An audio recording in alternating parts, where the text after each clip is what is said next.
I'm going to look at one really major, nigh insoluble problem with cost management, budgeting, and it is this: incurred costs. The difficulty is that, as you'll appreciate, cost management, Rule 312 says so specifically, is only about costs for the future.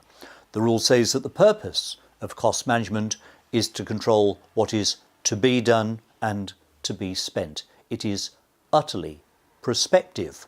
But of course, to get to the cost management stage, work will already have been done. Pre-action work, early litigation work, incurred costs, in other words. And the problem is that incurred costs, as I've just identified, are outside the scope of costs management.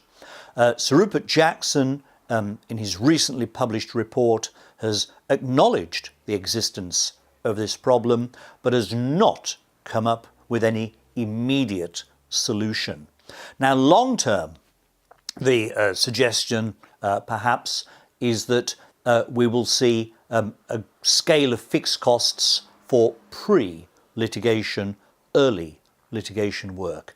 But at the moment, that is not in place, and frankly, it seems to me that as things stand, that is years away.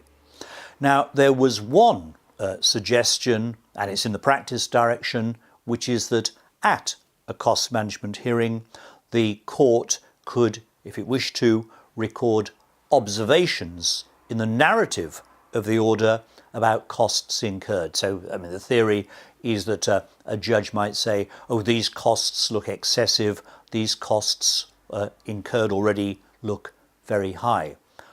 Problem, Senior Master has said recently in the Cliff Richard litigation that he thought it a waste of time to make observations, to record such comments.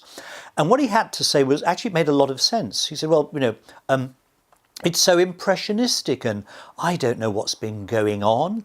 And is it right that potentially I could prejudice the final determination by making critical comments? So the truth of it is that there is a gap in the system. Incurred costs are, if you like, water under the bridge, and that is the continuing hole in cost management. So what some claimants might, of course, seek to do, understandably, is to run up costs before they get to the cost management stage. Those costs, of course, will be subject to detailed assessment at the end of the litigation.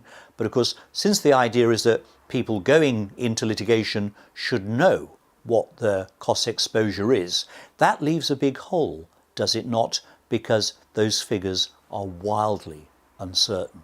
So think about that.